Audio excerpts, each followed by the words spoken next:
What's going on, everyone? I'm just a typical, average American here today to react and learn about the 10 most British sentences ever uttered.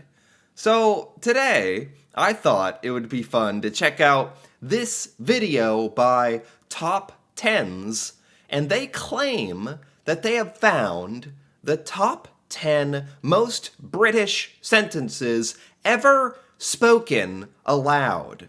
And I'm not exactly sure what that means or what to expect, but it's going to be very, very British.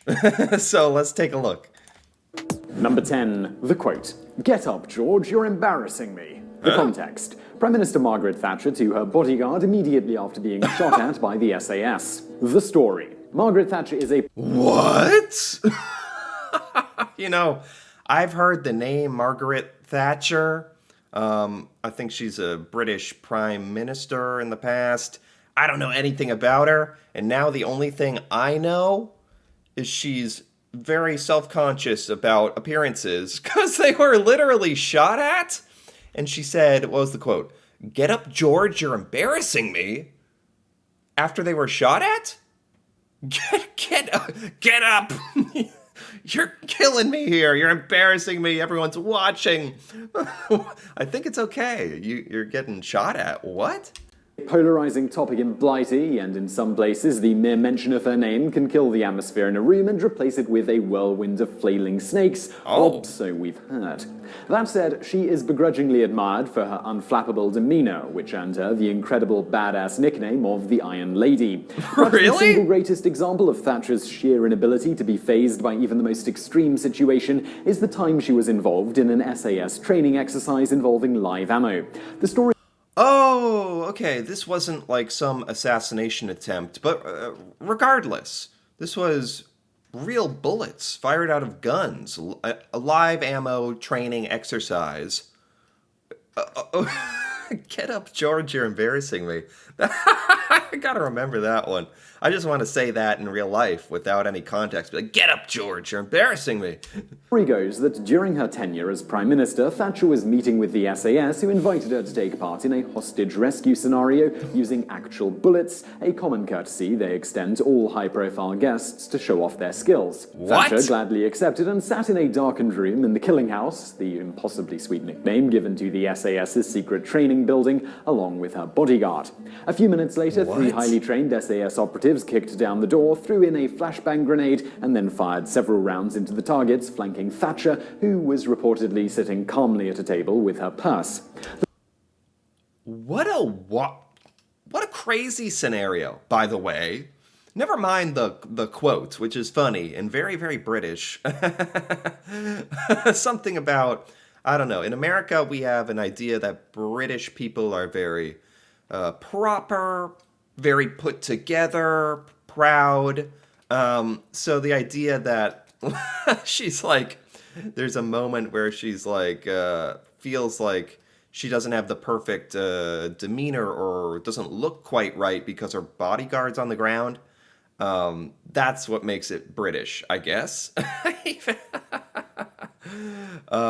Just this whole scenario, though, being in a room, volunteering to be a pretend hostage with real, ammo being shot around her, that's kind of insane. The moment the SAS started firing, Thatcher's bodyguard, showing how clearly he sucked at his job, dove under the table, causing Thatcher to say what she said in a testicle-shrinkingly patronizing tone of voice. Number 9. No way. Well, he shouldn't have done that then, right? Because it's all a training exercise, and if they were just supposed to stand there or sit there and not move. That was actually dangerous to dive around. I don't think that was part of the exercise, and he's supposed to be the bodyguard. Thatcher is just sitting there like, okay, yeah, this is cool. And he's diving under the table. That is a little embarrassing. You know what? I can't believe I'm even agreeing with this even slightly. But it is, it's mostly just funny. 9. The quote.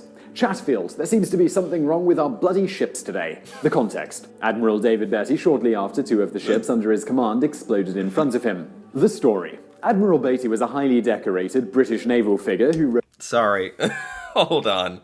Two of his ships that he was having command over exploded in front of him, and his only thought, these are super, super British quotes, I get it now. It's just like explosions in front of you, and it's like, there seems to be something wrong with our bloody ships today, you know, but with a British accent. But not like, holy crap, our boats blew up! It's just like, seems to be something wrong. In front of him.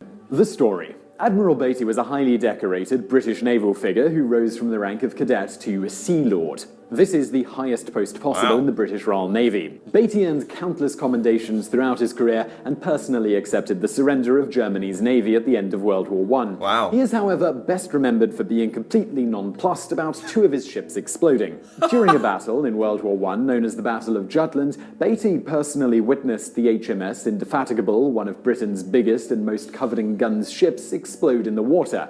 Less than half an hour later, while stationed on the bridge of his own ship, Beatty was approached by a nervous crewman who informed him that the Royal Navy's second-best ship, the HMS Queen Mary, had also exploded. Yeah. Without missing a beat, Beatty calmly turned to his second-in-command and uttered his most famous quote. Oh my God. You know what that means? If his only response is like, I think there's something bloody wrong with our bloody ships, that means he's kind of a badass. And I think that's exactly the kind of guy you want in command of your ships. Someone who's just unfazed, and it almost sounds like he was making jokes about it. Like, it seems like something's wrong as they're bursting into flames. Number 8. The quote. I can't wear beige because nobody would know who I am. The context. The Queen on why she wears bright pastel colours all the time. The story. Few, if any, people can truly claim to be as easily recognizable as the Queen of England, a woman who has been on so much money over the years you can see her age. No way. Though officially, the Queen has a number of rather important duties, such as approving parliamentary bills and meeting with the Prime Minister. Her role as monarch is mostly ceremonial. To this end, the Queen has a punishing schedule of public events where she shows her face and meets with people who don't live in a giant castle. At such events, the Queen virtually always wears a single colour, often taking the form of a pastel-coloured dress and That's true, isn't it? She did always wear like a single solid color dress and a matching hat. But she can't wear beige. Or as she said, and I think this is why people really liked her, she seemed to be quite funny and pretty normal or likable for being like a queen. No one will recognize her. Yeah, of course, no one, yeah. A stupidly pimp-matching hat. The Queen's official reasoning behind this fashion choice is she believes that if she wore a less awesome colour, nobody would recognise her. Remember, this is a woman who spends most of her time in a country where her face is on every single piece of paper money. I don't know if she was making jokes or if she's just extremely humble and is like, no one will recognize me. I'll just blend in. It's like when Superman puts on his glasses and becomes Clark Kent. No one will recognize me if I wear a different color. She's one of the most recognizable faces, like, ever.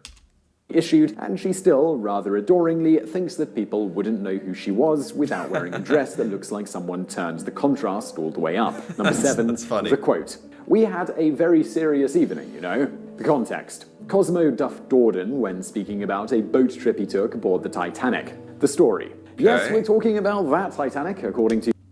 Wait, that's what he says about the whole Titanic experience? The Titanic experience? We had a very serious evening, you know. How do you say it? We had a very serious evening, you know. Is that the worst British accent you ever heard? It's something more like that. Less like my American accent. But regardless, that's what you say after experiencing the Titanic? Is this just kind of showing the British ability to joke about very, very dark, serious things and kind of turn it into something lighthearted? And it's like, yeah, that happened. The Titanic, hit an iceberg, sank, and thousands of people gruesomely froze to death and died. But you can still try to make, someone smile by making jokes. Or he's just the most casual guy ever. Nothing phases him. It's like, it was a serious evening, I guess. Trip he took aboard the Titanic. The story. Yes, we're talking about that Titanic. According to the experts, just 706 of 2,000 or so people aboard, the exact number has never been established, survived the superliner's maiden voyage. Right. Among them was Sir Cosmo Duff Gordon, a gentleman through and through. Upon hearing news that the ship was sinking, Duff Gordon grabbed a bottle of brandy and some cigars and made his way towards the lifeboats with his wife and secretary. Okay. Duff Gordon and his wife eventually escaped aboard a smaller lifeboat being piloted by several crewmen, whom the English dandy politely asked permission to join because being aboard a sinking ship is no excuse to forget your manners. Letters unearthed in 2012 reveal that Duff Gordon witnessed firsthand the horror of the Titanic sinking, writing that he could hear the screams of those who'd fallen overboard, and then later, a silence that shook him to his core. While the trauma he suffered on that day was unthinkable, the worst was yet to come for Duff Gordon when it was rumoured he'd bribed his way aboard the lifeboat. He didn't.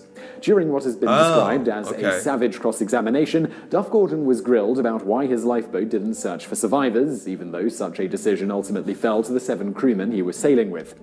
He was actually put on trial for how did you survive the Titanic sinking? Like, that's... I understand, like, maybe they're questioning how he got on the lifeboats because there were limited lifeboats, but it's like, you survived one of the most horrific tragedies of the time, and they're grilling you about it. Like, how did you live? Why are you alive right now? Showing Herculean amounts of restraint, Duff Gordon calmly responded to the lawyer, basically accusing him of being a coward and screaming questions about why he didn't usurp control of the lifeboat from the people specifically trained to use it, by saying, "At the time I was attending to my wife, as I think I said just now. We had a rather serious evening." That's awesome. Presumably, while he said this, his moustache was twitching, endless insults about the size of the lawyer's manhood in Morse code. Number 6, the quote. "By God, sir, I've lost my leg." The context. Lord Uxbridge, upon noticing his leg had been blown off clean by a cannonball. The story. What? Henry Paget, better known as the first Marquis of Anglesey, is a famed English army officer and politician, best known... I'm sorry, I gotta stop it. If your response to having your leg blown off is anything other than, oh my God, oh God, something like that, and you're just like, by God, sir, I've lost my leg, it's like, oh my God, you have a pretty high pain tolerance. Known for being one of the foremost experts at one of England's oldest and most popular hobbies, dunking on the French military. Well liked by his men, Paget was known for his bravery, composure under fire, and stoicism, often being seen personally leading charges on horseback. It was just after one such charge at the Battle of Waterloo that Paget was struck by an errant cannonball that caused the bottom half of his right leg to explode into a red sticky cloud of viscera. According to all those present, Paget reacted to the injury as if it were a mosquito bite, turning to the man next to him and explaining, rather matter-of-factly, that his leg had been torn off by a screaming hunk of metal traveling at the speed of sound. But Paget was... I mean, what? What is up with these British military men? That one naval guy who's like, it seems our ships are bloody sinking. And this guy who's like, seems my leg is gone. That's a bit of a unfortunate occurrence. Like, what? These are the kind of people you want, like, in charge, I suppose, able to keep a objective, clear head.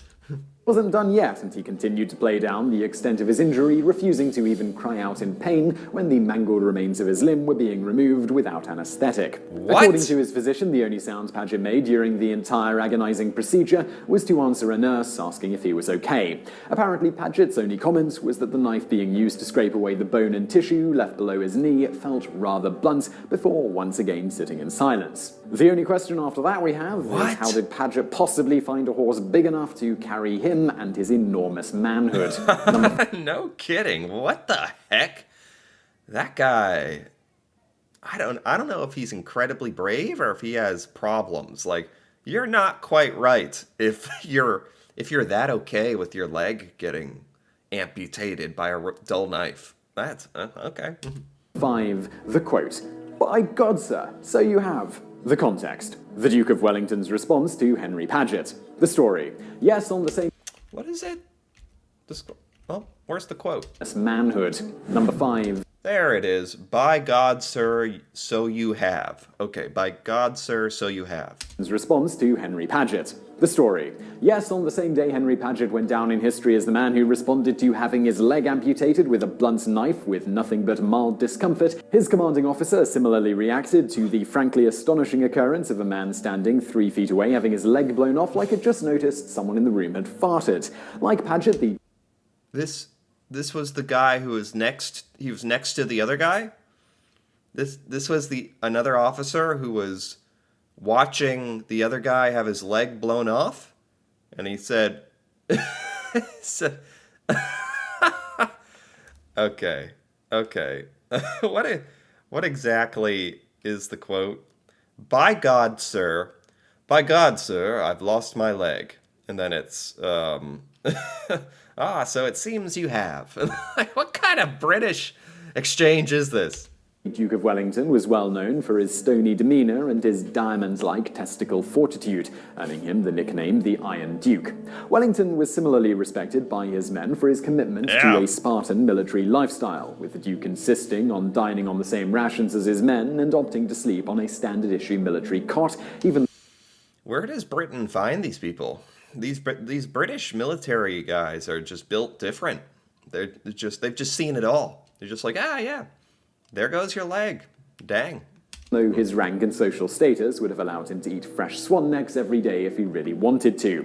According to history books, the Iron Duke is said to only have ever dropped his stony facade once upon hearing that Napoleon had abdicated. Upon hearing this news, the Duke is said to have giddily clicked his fingers, spun around on the spot, and danced an excited flamenco before instantly resuming a dignified, statue-like pose, as if nothing had happened. What? Man, how long had he been holding that in? Had to do a little jig, a little dance. With the news of Napoleon's defeat. Number 4. The quote. We are still open for business. More than usual. The context. Sign placed in British stores that had been hit by bombs during the Blitz. The story. During World War II, one of the things Hitler had a real hard-on for was crushing the morale of the British, something he hoped to accomplish by tasking the Luftwaffe with bombing the ever-loving crap out of major British population centres for 2 years straight, a time in history known as the Blitz. Although the Nazis succeeded in levelling a significant percentage of Britain, the British populace went about as if everything was totally fine. Workers finding their offices had been destroyed would pull their desks out of the rubble and do paperwork in the middle of the street. Housewives would gossip about raids like the weather, and stores continued to sell produce even if they didn't have roofs. In keeping with the self-deprecating nature of British humour, such stores would advertise the fact that they were still open by telling the public that they were simply more open than usual. Like the side of the building has been blown open? We're more open. Like, a few of these now have that amazing British sense of humor. To just, maybe it's a coping mechanism, but it's really quite admirable. The ability to the Blitz, my God, is like maybe the ultimate example of being able to just like make jokes and cope and be like, yeah, we're still open, more so. Which is apparently the British way of saying missing half a roof. Number 3, the quote. I told you I was ill. The context. The proposed epitaph for Spike Milligan's tombstone. The story. Spike Milligan was a comedian known throughout Britain for his surreal and often black humour. And he has on his gravestone says, I told you I was ill, because now he's dead. Considered to have been one of the key influences behind Monty Python and held in high regard by the entire British comedy scene, Milligan is often referred to as the comedian's comedian. Even in his twilight years, when I actually don't know of this man, actually. He was plagued by a host of health problems. Milligan continued to crack jokes at his own expense, the most famous of which was an offhand remark he made about his desire to have his tombstone bear the epitaph, I told you I was ill. When he passed away in 2002, his family, in accordance with his wishes, actually tried to buy a tombstone with that joke on it, but the people in charge of the graveyard didn't feel it was appropriate and told the family to change it. Yeah, this is some of the darkest humor you can get about your own death. That's that takes some real He was a comedian after all. After some consideration, Milligan's family simply decided to translate the phrase into Irish and put that on the tombstone instead. Okay. And speaking of funerals, number 2, the quote. Always look on the bright side of life. The context. Okay. The most popular song played at British funerals. The story. Despite having the word fun right there in it, funerals are often anything but. What with all the crying people and fistfights that break out. British people seem to be a Always look on the bright side of life. I'm not sure I know this song, honestly. This is a popular choice at funerals in Britain. curious exception to this rule, with it being noted that the Monty Python song, Always Look on the Bright Side of Life, Oh, it's a Monty Python song. Like from one of the movies or something? Okay. Again, with the... Quite a few of these are very British because of the dark comedy. But I like that. is the most popular song requested at funerals. What makes this particular song choice so deliciously hilarious is that it took the top spot away from actual religious hymns, which had, prior to 2014, been the most popular final song requested by the deceased. No. So, just to clarify, in Britain, the most popular song played at funerals is one that was intentionally written as an ironic piss take for a film, The Life of Brian, poking fun at the idea of religion, about remaining calm and collected in the face of adversity, and it took the top spot away from a genuine, sentimental religious hymn. No freaking way. That is... It's great. If you needed any more proof that the British don't even pretend to give a crap, the song is also popular at football games when one team is losing, and was once sung by an entire ship as it was sinking. I mean, would you rather have a dark, depressing, sad funeral, or would you rather have one that's celebrating life and a little more fun and makes you smile or a little bit happy at this person's life? Not necessarily their death, but yeah, I totally get it. Number 1, the quote. We have enough time to finish the game and win. The context. Sir Francis Drake, upon being interrupted during a game of bowls about an approaching Spanish fleet of ships. The story. Francis Drake is known in Britain for many things, including beasting on the Spanish so hard they called him the Dragon, No circumnavigating the globe, and dying of dysentery. In regards to the former, Drake was a key figure in defeating the Spanish Armada, a massive fleet of ships that attempted to invade England in 1588. According to legend, Drake was so unafraid of the Spanish and so supremely confident in his own skills that upon learning that a fleet of ships large enough to level half of the English coastline had just crested the horizon, he didn't act on the news until he'd finished a game of bowls. We have enough time to finish the game before going to war.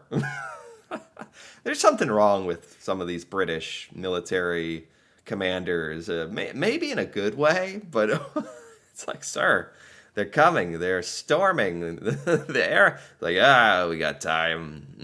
Exactly what Drake said isn't clear, but multiple sources report that he was happy to learn that the Spanish were still a few miles away because it meant he could finish his game, reportedly quipping that he'd smash the Spanish fleet after, and only after, he'd finished the game. True to his word, Drake trounced the Spanish Armada in battle, personally leading a charge that destroyed a quarter of the Armada and captured one of their most powerful ships. Well, can you really argue with him then? You can't really argue with his methods. If he's got to finish his game, he's got to finish his game, because he gets the job done. Proof that the English do get emotional, but only about things that actually matter, like a game involving rolling small balls on some grass. So I really hope you liked that video. If you did, There we have it. Oh my God. I said I didn't know what to expect, and I had no idea what I was going to get here, but I get it now. These are very, very, very British for many different reasons. Very funny, kind of crazy, very enjoyable. British people have said some wild things over the years. Some sentences. But this was good. Anyway, if you enjoyed this as well, feel free to give this video a like or leave a comment with your thoughts on any of these most British sentences ever said. And if you're interested in more videos like this, me reacting to Britain and learning about British culture and seeing British things I've never seen before, feel free to subscribe. for more. And until then, thanks for watching, and see you next time.